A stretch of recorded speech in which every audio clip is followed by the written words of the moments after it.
L'objectif de ce troisième module, ça va être de vous expliquer comment créer votre business plan bloguesque. Qu'est-ce que c'est que le business plan bloguesque ? Comme le nom l'indique, ça va être un petit peu un business plan, mais exprès pour votre blog. J'appelle ça le business plan bloguesque parce que je trouve que ça sonne vachement mieux. Et en plus de ça, c'est pas tout à fait un business plan classique, puisque l'objectif de ce document, ça va être de vous aider à préciser votre projet. Jusque-là, on a pas mal avancé, vous savez de quoi vous allez parler, à qui vous allez vous adresser, vous avez sûrement déjà créé votre logo où vous avez au moins une idée de ce à quoi il va ressembler, quelle sera votre identité visuelle, etc. Cette fois-ci, on s'attaque vraiment au fond du problème et on va voir un petit peu ensemble ce que vous avez prévu de faire pour le lancement de votre blog, comment vous allez le monétiser, comment vous allez le promouvoir, comment vous allez en parler. Bref, on va faire un petit point là-dessus.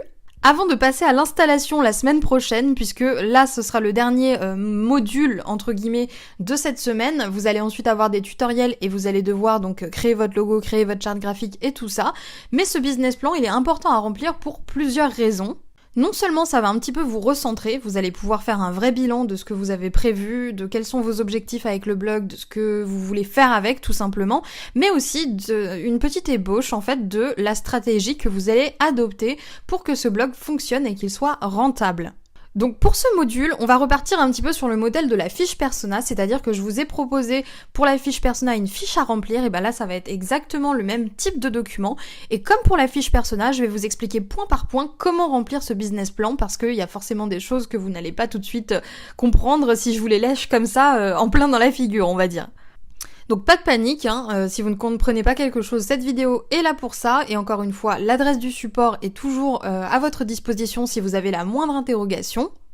Petit disclaimer aussi avant de commencer, ce business plan, c'est juste une ébauche de votre projet.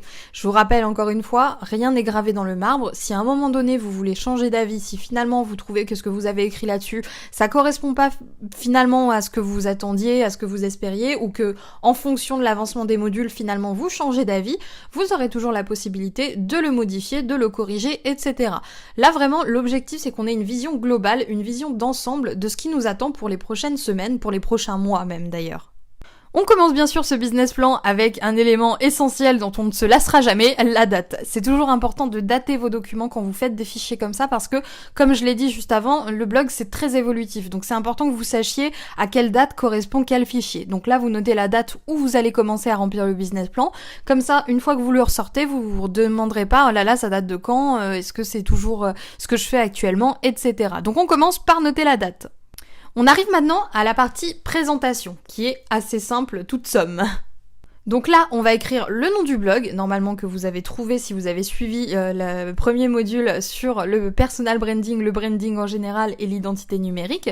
Donc là, normalement, vous savez ce qu'est votre nom de blog et vous allez pouvoir l'écrire ici.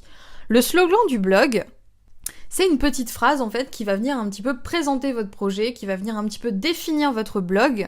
Alors vous avez le choix entre plusieurs choses, soit vous dites quelque chose de logique qui annonce vraiment la couleur par rapport à ce dont vous allez parler. Par exemple, si vous faites un blog sur les meilleurs spots photos à Paris, vous allez mettre quelque chose comme le blog dédié aux spots photos à Paris ou quelque chose du style, mais vous n'êtes pas obligé. Vous pouvez aussi mettre un slogan qui résume un petit peu votre état d'esprit, qui résume un petit peu l'état d'esprit général que vous voulez faire transparaître sur votre blog. Par exemple, moi j'ai mis juste reine du World Wide Web. Donc en vrai, en soi, comme ça, quand on le voit, ça définit un petit peu mon blog tout de même si ça annonce pas clairement, je parle de blogging, quoi. Mais ça reste un slogan, ça reste une phrase d'accroche, on va dire, qui permet aux gens de vous reconnaître et qui identifie encore plus le nom de votre blog. L'adresse du blog maintenant, donc là, l'adresse du blog, c'est tout simplement votre nom de domaine. Le nom de domaine, on va le réserver la semaine prochaine. Donc à partir de la semaine prochaine, vous aurez cette adresse de blog qui est opérationnelle. C'est bien pour ça qu'il faut réfléchir en amont à ce que vous allez mettre. Alors ici, il n'est pas question de mettre HTTP ou quoi que ce soit, c'est juste vraiment monblog.com, monblog.fr. Je vous recommande vraiment de choisir une adresse qui finit par .fr ou par .com parce que c'est les deux références les plus utilisées et les plus faciles à retenir.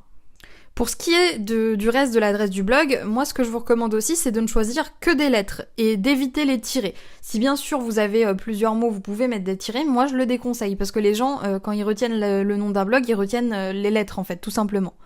Plus l'adresse de votre blog sera courte et plus elle sera facile à retenir. Le plus simple, le plus évident, c'est tout simplement de choisir le nom du blog et de rajouter .fr ou .com. Comme dans mon cas, par exemple, c'est wonderwayqueen.fr. Il n'y a pas de fioriture, on se prend pas la tête, c'est le même titre que le blog, donc tout le monde s'en souvient. Symboles et univers visuels. On a pu le voir dans le module précédent, il y a certains symboles qui vont vous représenter, il y a un certain univers visuel qui va se dégager de votre blog. Donc là, vous écrivez ce qui vous paraît le plus évident, le plus important à noter. Dans mon cas, je mettrais symboles royaux et couleurs bordeaux et noir, par exemple.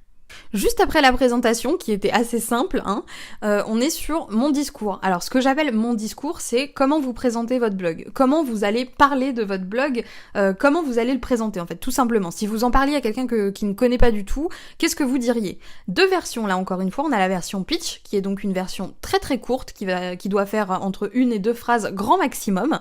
Donc par exemple, on peut dire Wonder Whale Queen est un blog qui parle de blogging, point, voilà, terminé. Et la version longue, donc Wonder Whale Queen est un blog tenu par Mélanie Richard, ancienne caissière qui est devenue blogueuse et qui a vocation à aider les autres à devenir eux-mêmes blogueurs pour vivre de leur passion. On peut bien sûr aller encore beaucoup plus loin, mais je vais peut-être pas vous raconter toute ma vie tout de suite, Ça va peut-être vous endormir, mais vous comprenez un petit peu l'idée. Le pitch, il est là pour que vous puissiez, en une phrase presque, raconter un petit peu de quoi vous allez parler, vous présenter, ou surtout présenter votre blog. Et la version longue, c'est un petit peu le déroulé, un petit peu le storytelling que vous avez construit autour de ce blog, et principalement ce qui va atterrir sur votre page à propos.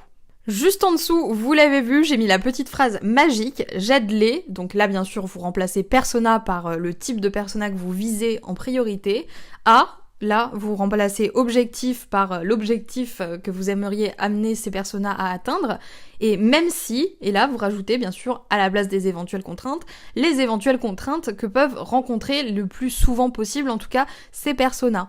Par exemple, on peut mettre j'aide les mamans débordées à organiser leur emploi du temps, même si elles n'ont aucun sens de l'organisation. C'est vraiment un exemple, mais c'est pour que vous suiviez un petit peu ma logique, encore une fois. Vient ensuite la catégorie thématique. Là, normalement, tout est opérationnel au niveau de la thématique, vous devriez savoir à peu près ce que je vais vous demander dans cette partie. Donc thématique générale, de quoi vous parlez de manière très très très très générale, très très éloignée. Par exemple, est-ce que vous parlez de bien-être, est-ce que vous parlez de sport, est-ce que vous parlez d'amour, tous ces sujets vraiment trop généraux que vous avez pris au début et qui vous ont permis ensuite d'être affinés pour atteindre votre niche. Juste en dessous justement, la niche, on y vient. Quelle niche avez-vous choisi? Quel est le thème bien précis de votre blog? Ensuite, on a sujet de départ. Il est fort probable que, avec les modules de la semaine précédente, vous ayez constaté que vous voulez parler de certaines choses et que malheureusement c'est pas assez spécifique. Et dans ce cas-là, vous dites bon j'aborderai tel ou tel sujet, mais pas tout de suite. J'attends d'abord d'avoir l'audience. Donc dans ce cas-là, vous mettez d'abord le sujet de départ. Donc le point central de tous les articles que vous allez poster en premier, c'est celui-là. Vous mettez le sujet de départ et juste en dessous, c'est les sujets que vous voulez garder en tête pour la suite, qui rentrent quand même dans votre niche, dans votre thématique générale, mais que vous ne pouvez pas développer tout de suite parce que sinon vous ne serez pas assez spécifique, assez spécialisé. L'angle d'attaque ensuite, c'est la manière dont vous allez aborder ce sujet. Est-ce que vous allez choisir des positions très polémiques? Est-ce que vous allez mettre en avant certaines de vos opinions bien profondes, etc., etc. Enfin, le positionnement, qui êtes-vous pour vos lecteurs? Est-ce que vous êtes un débutant? Est-ce que vous êtes un ami, un égal? Est-ce que vous êtes un professeur? Est-ce que vous êtes un expert? On le note ici encore une fois. On passe à la quatrième partie maintenant avec ce que j'appelle le concept. Donc là, j'ai mis quelques questions auxquelles il vous faudra répondre pour définir encore mieux votre thème et surtout votre projet, plus que le thème, parce que le thème, on le connaît, ça y est. Première question, quelles sont mes différences par rapport à la concurrence? Qu'est-ce qui fait la différence entre un blog sur le même sujet que vous et le vôtre? Qu'est-ce que vous voulez mettre en avant comme différence? Est-ce que c'est une manière d'écrire? Est-ce que c'est une manière d'être? Est-ce que c'est la présentation de méthodes que d'autres personnes n'exploitent pas peut-être? Bref, tout ce qui vous différencie par rapport à la potentielle concurrence. Qu'est-ce qui rend mon blog unique? À peu près la même question formulée différemment. Parfois, vous savez, juste se poser différentes questions, comme ça aide le cerveau à faire des espèces d'allers-retours et on trouve ça beaucoup plus logique. Qu'est-ce qui va faire vraiment le fait que votre blog ne sera pas du tout le même que tous les autres? Qu'est-ce qui va le rendre unique? Qu'est-ce qui va définir ce côté unique qu'il a? Quelle méthode vais-je mettre en avant? C'est bien sûr les méthodes par rapport à votre thématique. Ça rejoint un petit peu votre angle d'attaque, mais là on parle vraiment des méthodes d'application, des méthodes d'apprentissage, etc. Qu'est-ce qui va encore une fois différencier vos méthodes des méthodes classiques ou quelles sont les méthodes que vous allez préférer mettre en avant? Ensuite, quelles sont les certitudes que je vais partager? On l'a dit, vous avez sûrement des opinions personnelles vis-à-vis de votre propre thématique, vous avez sûrement des certitudes personnelles que vous avez envie de partager avec vos lecteurs. Par exemple, moi, l'une de mes certitudes personnelles, c'est que c'est pas possible de vivre d'un blog en se touchant la nouille toute la journée et en pianotant de temps en temps sur un PC. Bah ça, je le mets en avant, même si c'est une opinion personnelle. Il y a beaucoup de gens qui sont d'accord avec moi sur ce point-là, et c'est ce qui rend un petit peu mon blog ma thématique unique. En tout cas, c'est ce qui m'aide à construire un petit peu ce côté particulier que j'ai sur Wonder Why Queen.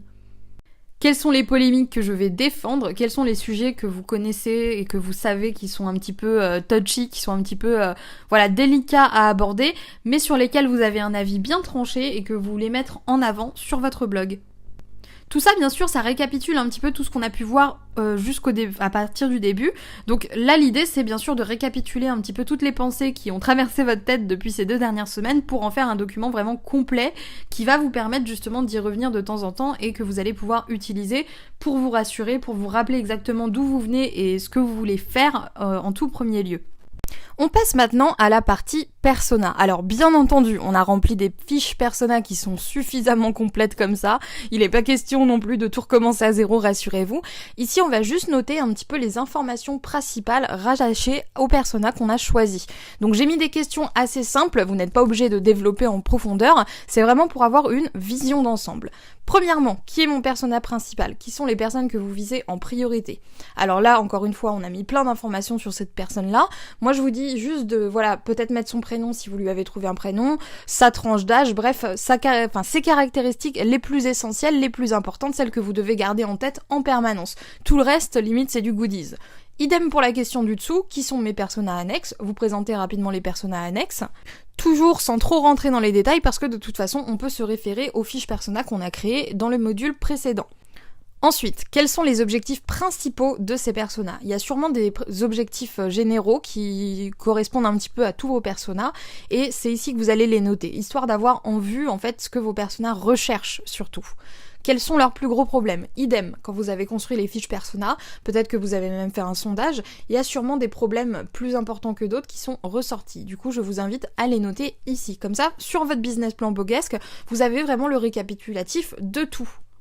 Je vais pas trop développer du coup cette partie persona parce que je pense qu'on a assez insisté là-dessus et je pense qu'à un moment donné vous allez en avoir jusque là du persona. Donc on va passer tout de suite à la catégorie suivante, mon histoire par rapport à la thématique. Ici, vous allez tout simplement répondre à ces questions qui vont vous aider justement à définir un petit peu tout ça. Pourquoi avez-vous lancé ce blog? C'est quoi l'objectif principal, C'est quoi votre pourquoi, tout simplement? C'est ça aussi un petit peu cette question. Quelles sont les parties de votre histoire que vous allez partager avec vos lecteurs?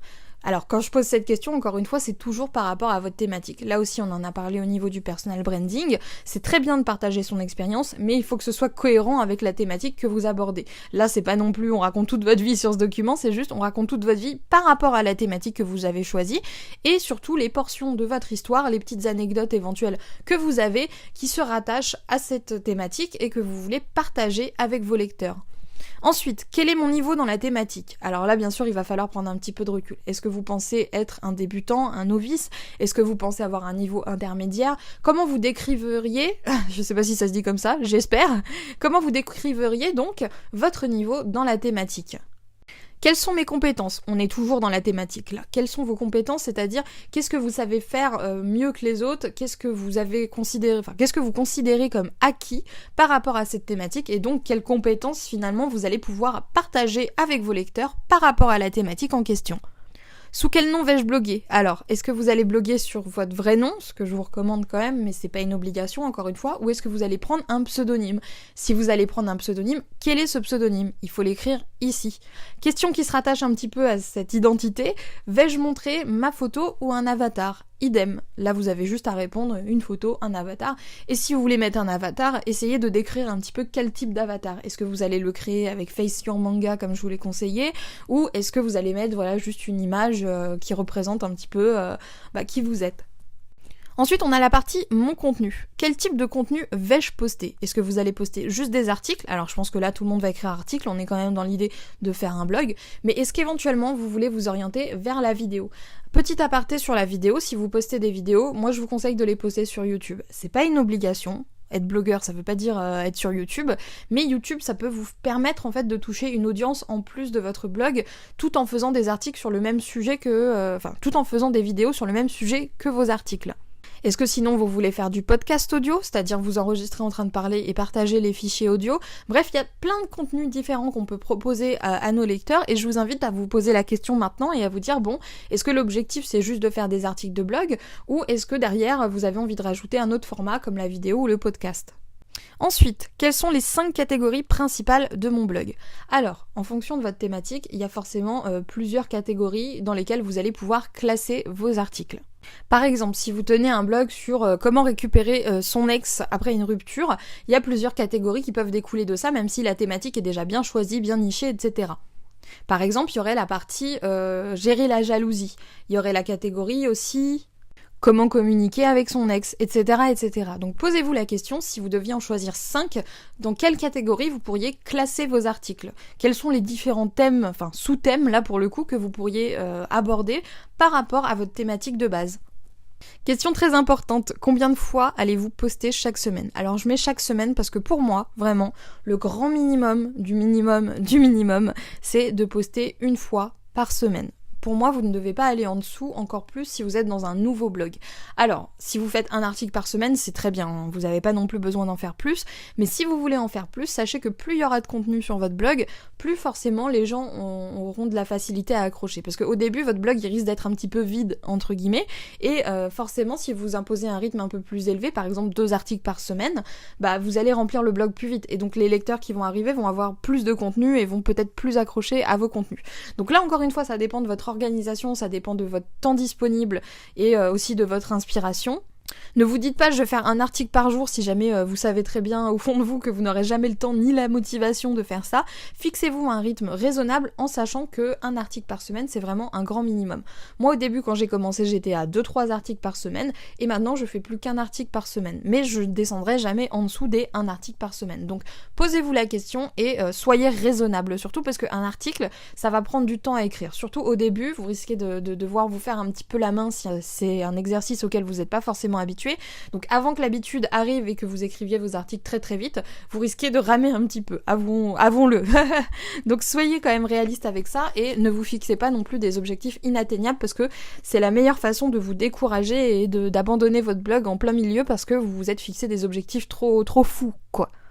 Question qui fait maintenant écho à celle qu'on vient juste d'aborder, à quelle heure et quel jour vous allez poster. C'est bien de déterminer un jour et une heure fixe parce que déjà ça vous permet de prendre de l'avance et en plus de ça, ça vous permet de prévenir vos lecteurs tout simplement en disant tous les vendredis, moi par exemple tous les vendredis à 7h du matin vous avez un article qui est sur le blog et comme ça les gens savent un petit peu à quelle heure ils peuvent vous retrouver, ça instaure un petit rendez-vous entre guillemets et en plus ça vous impose une certaine régularité. Une grosse erreur de blogueur débutant c'est de poster un petit peu au bon vouloir, c'est-à-dire j'ai la motivation, je vais poster.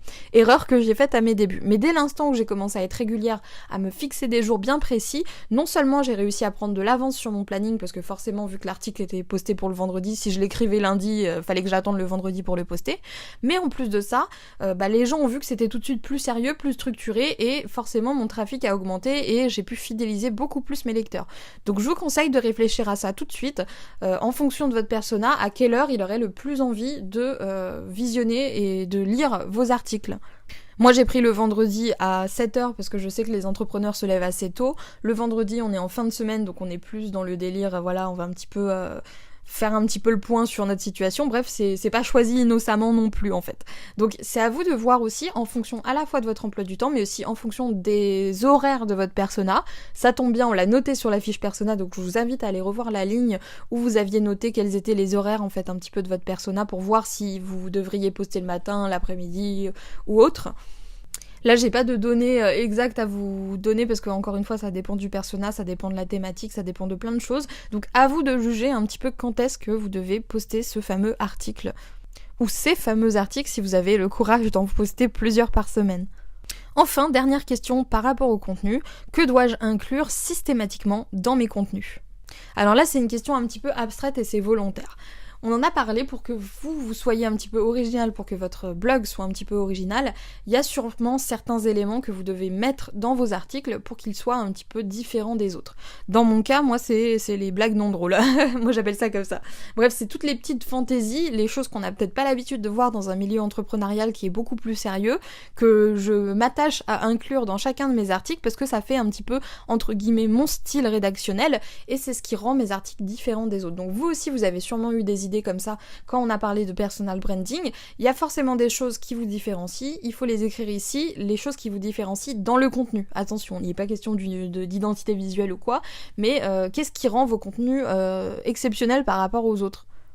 Ça peut aussi être le fait que vous donnez vraiment des informations concrètes, n'importe quoi qui vous vient en tête à ce niveau-là, il faut le noter ici. On passe maintenant à la partie réseaux sociaux et promotion. Alors là, ça va être un petit peu délicat parce que bien entendu, à ce stade, vous ne savez peut-être pas comment on va promouvoir votre blog, etc. Toutes les questions-là font appel un petit peu à votre jugement personnel et il faut savoir que pour ce qui va suivre, c'est vraiment histoire de vous faire une idée. Donc moi, je vais vous donner quelques éléments de réponse. Sachez bien que tout ce que vous allez noter là, ce sera encore une fois pas gravé dans le marbre, vraiment c'est juste pour que vous ayez une idée globale de ce qui va être possible d'envisager, ce qui va être possible de faire. On aura l'occasion d'y revenir bien plus en profondeur parce qu'on a des semaines dédiées à tout ça, donc là c'est vraiment juste, voilà, on fait une petite projection en avant et on réfléchit à comment on va structurer tout ça, comment on va faire en sorte de faire connaître notre blog dans ce cas-là. D'ailleurs, c'est la première question, comment vous allez faire pour faire connaître votre blog ? Est-ce que vous allez utiliser les réseaux sociaux pour vous promouvoir ? Est-ce que vous allez proposer des partenariats à des plus gros blogueurs ? Est-ce que vous allez faire de la pub Facebook payante, ce que je vous recommande pas forcément au début, mais après chacun fait comme il veut. Bref, déjà, quelles sont vos idées pour faire connaître votre blog ? Qu'est-ce que vous voulez faire et qu'est-ce que vous imaginez possible de faire pour le faire connaître ?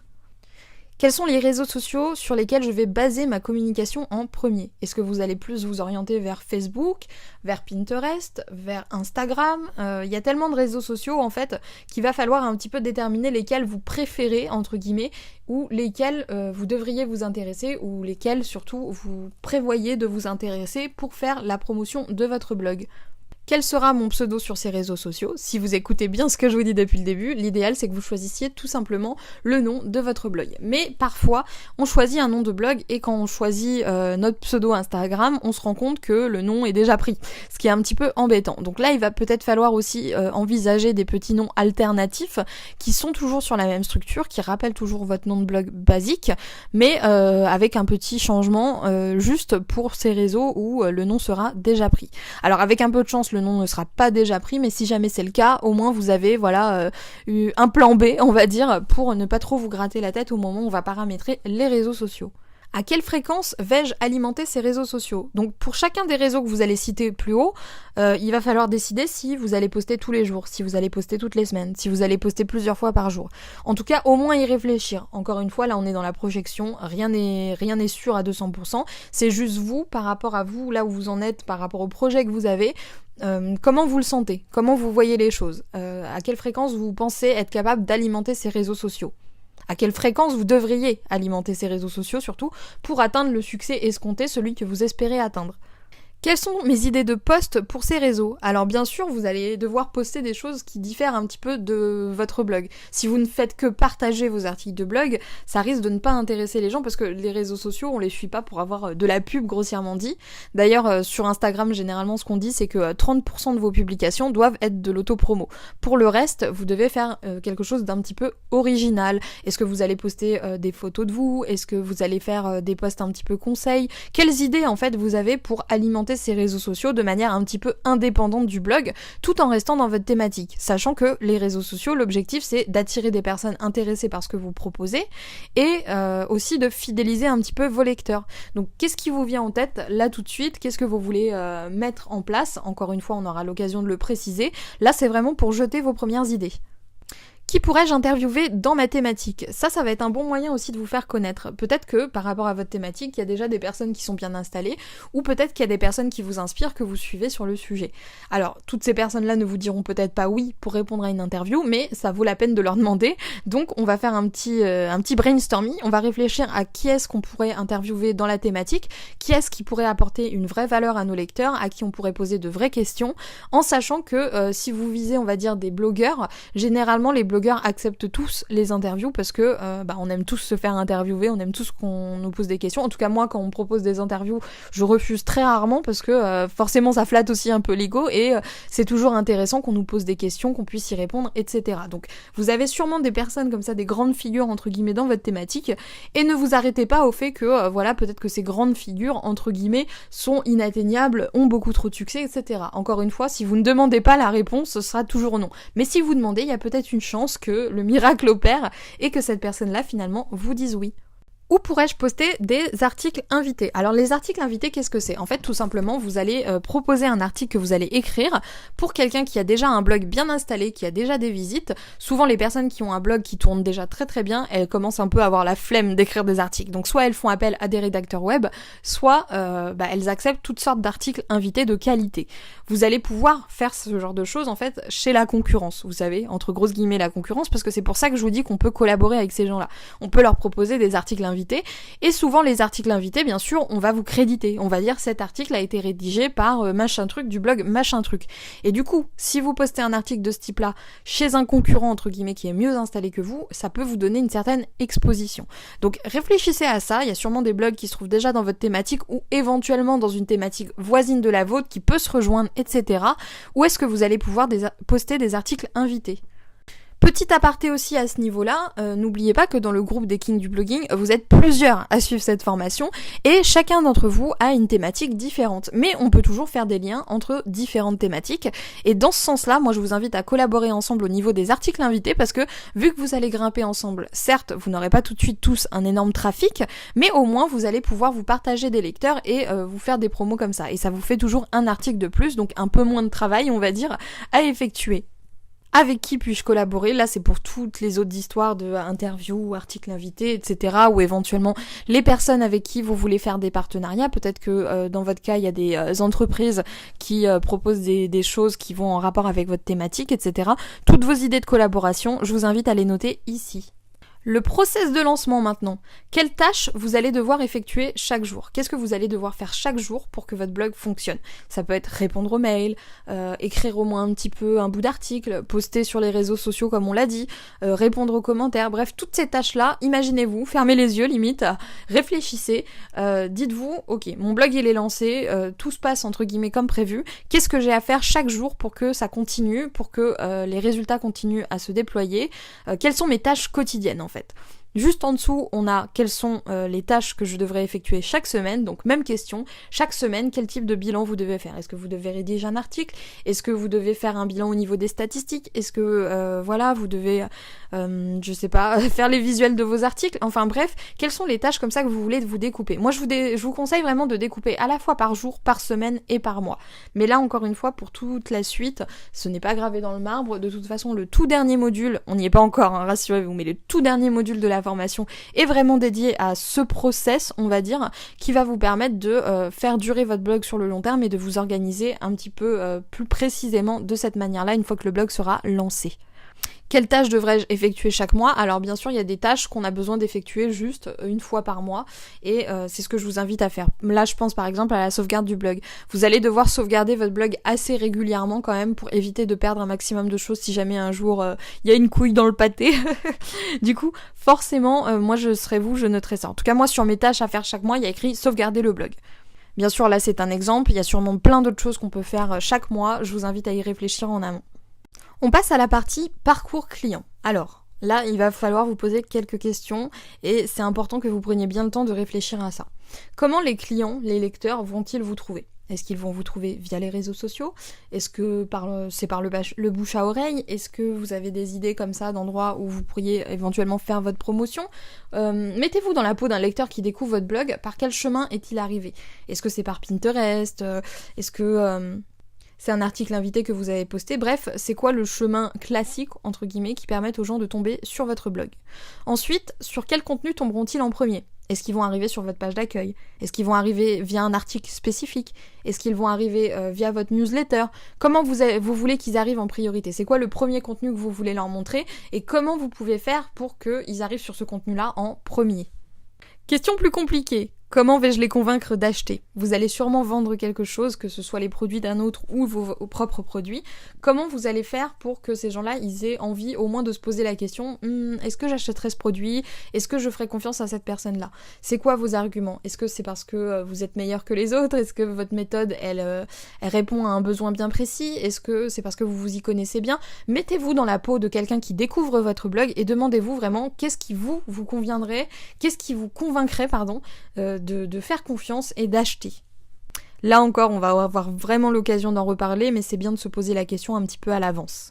Autre question qui risque aussi de vous poser problème, que vais-je faire une fois qu'ils auront acheté ? Parce qu'une fois que les gens vous auront pris votre formation, une fois qu'ils auront pris un accompagnement avec vous, etc., c'est quoi la suite ? Alors bien sûr, ils vont suivre la formation, ils vont suivre l'accompagnement, mais comment vous faites pour fidéliser ces gens-là ? Qu'est-ce que vous pouvez leur proposer pour qu'ils restent vos clients une fois que ils ont finalement fini leur parcours client ? Comment vous faites pour que les gens continuent à s'intéresser à ce que vous proposez, même si ils ont déjà acheté, même si entre guillemets ils ont déjà fini leur parcours de client ? Vous pouvez proposer par exemple un cadeau pour fidéliser, ou alors faire de nouveaux produits régulièrement, ou faire des promotions, bref, il y a plein de solutions, à vous de les trouver, à vous d'y réfléchir un petit peu. La partie newsletter et email, on va avoir aussi l'occasion d'y revenir plus en détail, mais il faut que vous vous posiez quelques questions en amont. Quel serait le cadeau idéal à offrir à mes lecteurs ? Sachant que vous avez votre fiche persona, vos fiches persona peut-être même, je vous invite à les ressortir pour cette question. Par rapport aux problèmes que les gens vous ont présentés, quel type de fichier, quel type de cadeau de newsletter, donc souvent ça va être un PDF, un e-book, quelque chose d'assez automatique, peut-être une vidéo, un podcast, quel type de format pourrait les intéresser et surtout sur quel sujet. Là, je vous conseille aussi de prendre quelque chose de pas non plus énorme. L'idée, c'est pas non plus d'offrir un programme de formation complet, mais de prendre un petit problème qui est quand même bien dérangeant et de vous dire, voilà, si mon persona, il tombe là-dessus, il pourra pas résister. Un exemple tout trouvé qui est très très utilisé dans le monde de YouTube notamment pour les personnes qui apprennent aux autres comment faire des vidéos, c'est en vous inscrivant à la newsletter, vous allez recevoir la liste du matériel que j'utilise pour mes vidéos YouTube. Vous voyez, en soi, c'est pas non plus un fichier énorme, c'est juste une liste de produits en disant voilà, j'utilise telle caméra, j'utilise tel micro, j'utilise telle softbox, etc. Et le truc, c'est que c'est genre l'outil idéal en fait pour quelqu'un qui veut se lancer sur YouTube. Donc si votre persona, c'est quelqu'un qui veut tout de suite se lancer sur YouTube pour faire des vidéos, il pourra pas résister à ce cadeau gratuit, parce que le cadeau, bien sûr, sera gratuit pour la newsletter. Donc posez-vous la question, quel serait le cadeau idéal qui vous demanderait pas trop de temps à créer, qui pourrait apporter beaucoup de valeur à vos lecteurs, et qui leur donnerait envie du coup de s'inscrire à votre newsletter. Après, bien sûr, sous quelle forme vous allez le présenter ? Est-ce que vous allez en faire un PDF ? Est-ce que ce sera un fichier Word ? Est-ce que c'est une vidéo ? Etc. etc. À quelle fréquence vais-je envoyer un email à mes lecteurs ? L'intérêt de récolter des emails, c'est pour pouvoir en envoyer. Si vous avez une grosse liste email, vous avez en fait potentiellement plein de gens à qui à la fois proposer vos offres, bien sûr, mais aussi à qui vous pouvez envoyer une notification en disant « Ah bah il y a un nouvel article sur le blog ». Tout ça, ça demande une certaine régularité, parce que si vous envoyez un mail par an, à un moment, les gens ils vont oublier qu'ils se sont inscrits à votre mailing list, et forcément, ils risquent de vous dénoncer comme un spam en fait. Ça, on veut vraiment l'éviter à tout prix, donc ce qu'on va faire, c'est essayer d'envoyer un mail assez régulièrement, pas trop régulièrement non plus, à vous de voir au niveau du rythme ce qui vous va le mieux. Moi, j'envoie mes mails, on va dire, 2 fois par semaine, vous pouvez faire 1 fois par semaine, là encore une fois, il n'y a pas de règle, vous pouvez même faire 1 fois par jour si c'est votre cadeau ou si c'est votre manière de faire, à vous de réfléchir un petit peu à quelle fréquence vous voulez envoyer un email à vos lecteurs. Quel en sera le contenu ? Parce que bien sûr, vous allez envoyer des emails, c'est bien, mais vous allez envoyer des emails pour dire quoi ? Pour prévenir des articles ? Ou juste pour vendre ? Ou juste pour partager des conseils exclusifs ? Qu'est-ce que vous allez proposer en fait aux personnes qui reçoivent votre newsletter ? Et attention, ne faites pas l'erreur de penser à quelque chose qui vous arrange vous, parce que forcément faire sa promo, envoyer ses articles, c'est toujours avantageux, mais le mieux c'est de toujours penser à apporter de la valeur. Donc de donner des conseils un petit peu exclusifs qu'on retrouve pas forcément sur votre blog, et de faire un petit laïus qui redirige ensuite vers un article ou vers un produit. Mais là encore une fois, on aura toute une partie emailing dans les Kings du blogging, donc on aura l'occasion d'y reparler. Vais-je programmer des emails automatiques dès l'inscription ? Il faut savoir que avec certains autorépondeurs, vous pouvez programmer une série d'emails qui va s'envoyer automatiquement à partir du jour où la personne s'inscrit. Est-ce que vous allez vous servir de cette fonction ? Alors c'est pas une obligation, moi je m'en sers pas sur toutes mes mailing lists, mais ça peut être pas mal, notamment si vous avez un article à vendre. C'est aussi comme ça, on va dire qu'on paramètre, on va dire une espèce de petit tunnel de vente où la personne va recevoir des mails de vente automatiquement en fonction du jour auquel elle s'est inscrite. Est-ce que vous allez le faire ? Et si oui, Pour quel but? Qu'est-ce que vous allez mettre dans ces emails? Ça peut aussi être votre cadeau de newsletter d'ailleurs. Il y en a certains, ils vous disent tu vas recevoir pendant une semaine, donc tous les jours, des emails privés exclusifs qui vont t'expliquer, pour reprendre l'exemple de YouTube, comment créer ta chaîne YouTube et tourner tes premières vidéos. Et chaque mail que la personne reçoit est en fait un espèce d'article un petit peu privé qu'il reçoit par mail où il a tous les conseils qu'on lui a promis au moment où il s'est inscrit. Donc voilà, vous pouvez réfléchir dans ce sens-là. Et encore une fois, c'est pas une obligation, c'est selon chacun et selon votre persona, selon votre manière de faire aussi. On passe au bifton, ou plutôt à la monétisation. Donc bien sûr, l'objectif de cette formation, c'est de vous aider à créer un blog rentable. Donc il est logique qu'on se pose quelques petites questions concernant la monétisation, même si on a encore une fois une semaine entière qui est dédiée à ce problème-là. La question à vous poser en premier, c'est comment vous aimeriez monétiser votre blog? Est-ce que vous allez vendre des produits? Est-ce que vous allez faire de l'affiliation, donc proposer les produits des autres?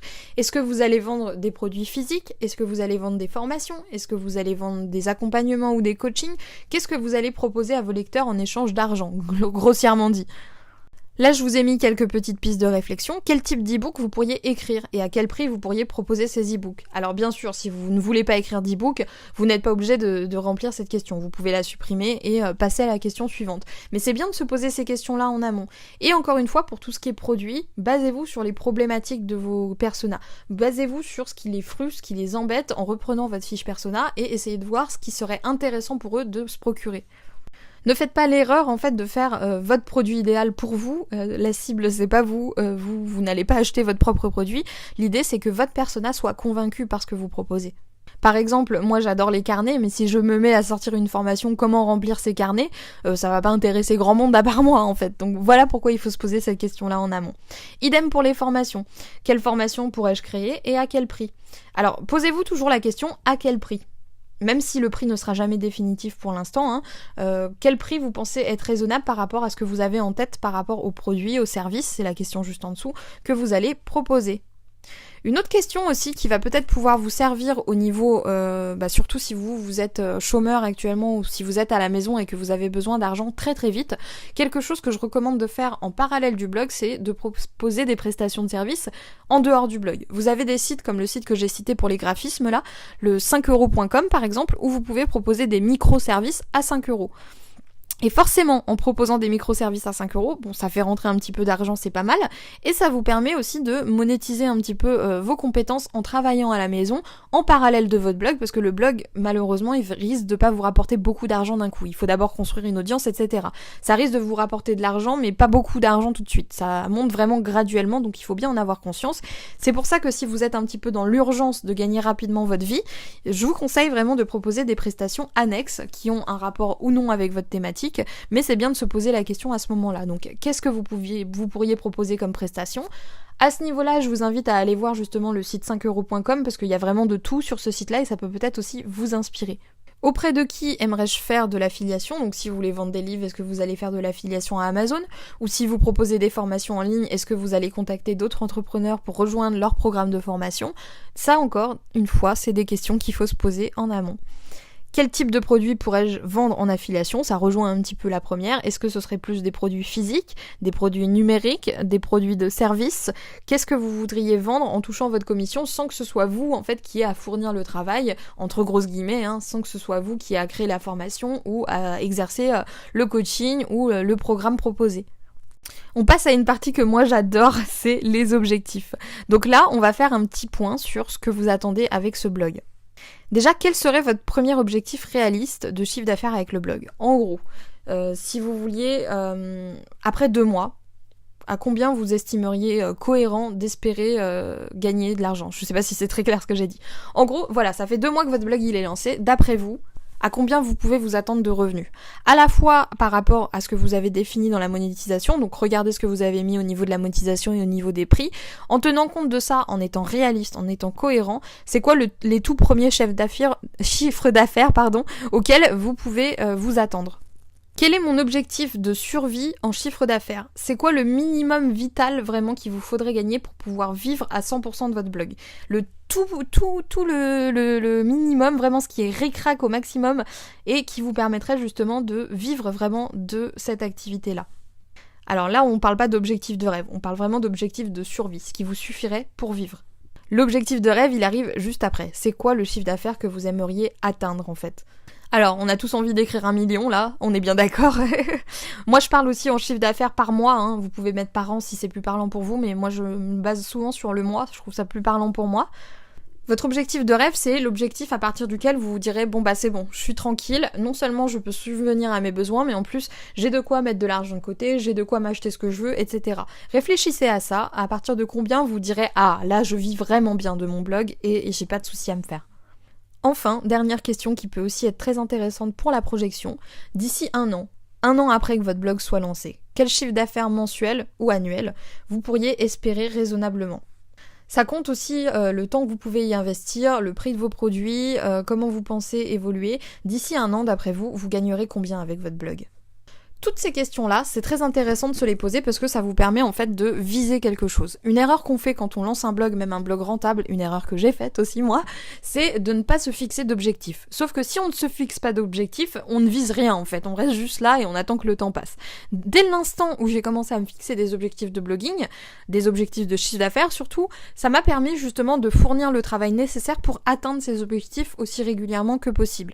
Alors bien sûr, il faut que l'objectif soit quand même réalisable, on peut pas se dire voilà, je vais lancer mon blog, dans 2 jours je vais gagner 3000 € par mois, ça va être génial, ça prend un peu plus de temps, mais on peut aussi, espérer en étant raisonnable et au moins se donner les moyens d'atteindre ces objectifs-là, donc c'est pour ça que cette partie-là, elle est assez importante. On continue à parler d'argent puisque là vous avez la ligne dépenses obligatoires mensuelles.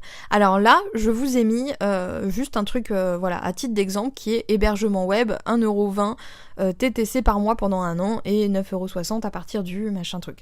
Donc là ça se base sur l'hébergement web qu'on va paramétrer ensemble dans la semaine prochaine, qui est un hébergement web Yonos que je vous conseille d'attendre pour prendre parce que je vous explique tout comment faire et lequel prendre parce qu'ils en ont plusieurs et on peut vite s'y perdre. Parenthèse fermée. Tout ça pour dire que cette partie-là, c'est à vous de la remplir en fait. Il va falloir que vous mettiez un petit peu tout ce qui est important à prendre en compte dans vos dépenses obligatoires, celles sur lesquelles vous ne pouvez pas faire l'impasse et du coup l'hébergement web en fait partie pour votre blog. Alors moi je vous conseille vraiment d'investir le minimum au départ, donc là pour moi vous pourriez très bien juste laisser hébergement web, mais si après vous vouliez prendre je sais pas un autorépondeur payant ou des logiciels spécifiques ou payer un thème WordPress premium un peu plus haut de gamme, alors notez-le ici. Mais notez bien aussi que là on part de zéro, donc l'idée c'est de dépenser le moins d'argent possible. On réinvestira quand on aura de l'argent. Pour les dépenses obligatoires ponctuelles, c'est à peu près la même chose, sauf que c'est les choses indispensables que vous allez devoir payer une fois. Donc là, à titre d'exemple encore, j'ai mis ordinateur 1000€. Alors normalement, vous avez déjà un ordinateur, si jamais vous me suivez, donc il n'y a pas vraiment besoin. Mais ce genre de truc, c'est aussi un bon moyen pour vous de faire le point sur les outils un petit peu nécessaires que vous allez devoir vous procurer pour pouvoir lancer votre blog en toute quiétude. A priori, il n'y a pas grand-chose à écrire là-dessus, hein, on va être honnête. On parle toujours de dépenses obligatoires, donc c'est les choses sans lesquelles vous ne pouvez vraiment pas avancer. Si par exemple vous avez un ordinateur portable et que vous n'arrivez pas sans souris externe, peut-être mettre souris externe. Si votre clavier il est cassé, prendre un nouveau clavier. Bref, vraiment juste tout ce qui est obligatoire, ce qui est vraiment nécessaire pour lancer votre blog. C'est pas tout ce qui est un petit peu bien, genre ce serait bien que j'ai une imprimante, ce serait bien que j'ai une tablette graphique, ce serait bien que j'ai un iPad. On n'en est pas encore là, c'est justement la partie suivante. De la même manière, ici on a les dépenses mensuelles et les dépenses ponctuelles facultatives. Donc pour les dépenses mensuelles, c'est un petit peu tout le budget que vous voulez allouer à la fois au programme de formation, parce que c'est important de continuer à se former quand on est dans le blogging, que ce soit par rapport à votre thématique ou par rapport aux techniques de marketing en général, ou alors si jamais vous voulez prendre par la suite, justement, des logiciels un petit peu plus coûteux qui vont vous coûter un certain budget par mois, c'est bien de le noter ici, pour avoir un aperçu de ce dans quoi vous allez investir, en fait, à partir du moment où vous aurez les moyens d'investir, tout simplement. Pareil pour les dépenses, là j'ai mis un petit peu au pif, on va dire, j'ai mis vraiment un truc à titre d'exemple pour que vous puissiez comprendre un petit peu quelle est la logique. C'est à vous de remplir cette partie-là, et là pour une fois, pour tout ce qui est facultatif, vous pouvez vous permettre de rêver un petit peu en mettant la partie wishlist. C'est-à-dire de noter un petit peu tout ce que vous aimeriez investir, on va dire, dans votre business. Si jamais vous gagnez vraiment suffisamment avec votre blog, ça vous permettra aussi peut-être de vous fixer des objectifs à la hauteur de ce que vous aimeriez acquérir comme matériel et comme formation. Enfin, on termine ce business plan bloguesque avec des notes pratiques, donc un petit récapitulatif avec votre statut juridique. N'hésitez pas non plus à mettre votre numéro de SIRET si jamais vous en avez déjà un. Là j'ai mis la question aussi, vais-je me déclarer immédiatement, parce qu'il n'est pas improbable que certains d'entre vous ne soient pas encore déclarés juridiquement comme étant des entreprises. Je vais en reparler au moment du point légalité. Moi, ce que je vous recommande si vous êtes en France, c'est la micro-entreprise. C'est le plus simple, encore plus pour un blog. Mais est-ce que vous allez vous déclarer tout de suite ou est-ce que vous allez vous déclarer une fois que vous allez commencer à gagner un petit peu d'argent avec votre blog ? Plafond à ne pas dépasser, c'est encore par rapport à la micro-entreprise. Déclaration de chiffre d'affaires parce que vous pouvez choisir quand vous êtes en micro-entreprise pour les faire tous les mois ou tous les 3 mois. Mais ici, là encore une fois, c'est une partie que vous pouvez adapter à votre propre situation pour noter les informations importantes qui se rattachent à votre idée de business, à votre idée de blog, tout simplement. Une fois que vous aurez rempli tout ça, vous aurez sous les yeux un document complet qui récapitule tout votre projet, auquel vous pourrez vous référer de temps en temps, qui vous permettra aussi de voir où vous allez avec plus de précision. Moi, c'est l'un des premiers que j'ai fait, en fait, le business plan. Les premiers fichiers que j'ai fait pour mon blog, c'était un business plan, et j'ai trouvé ça très très inspirant. Ça m'a beaucoup motivée, ça m'a aidé à voir exactement où j'allais, et ça m'a aidé surtout à être sûre de mon projet, et de savoir en fait quel était avec plus de précision mon projet. Le fait d'avoir un document papier comme ça qui récapitule tout, ça veut dire que votre blog, c'est plus juste une petite idée dans votre tête. C'est vraiment quelque chose de concret, qui a son propre business plan de gros entrepreneurs fifous, mais auquel vous pouvez vous référer sans arrêt, et que vous pouvez bien sûr adapter au fil du temps. Donc c'est pour ça que c'était important pour moi que vous fassiez cette partie-là, et que vous complétiez votre business plan à ce moment-là.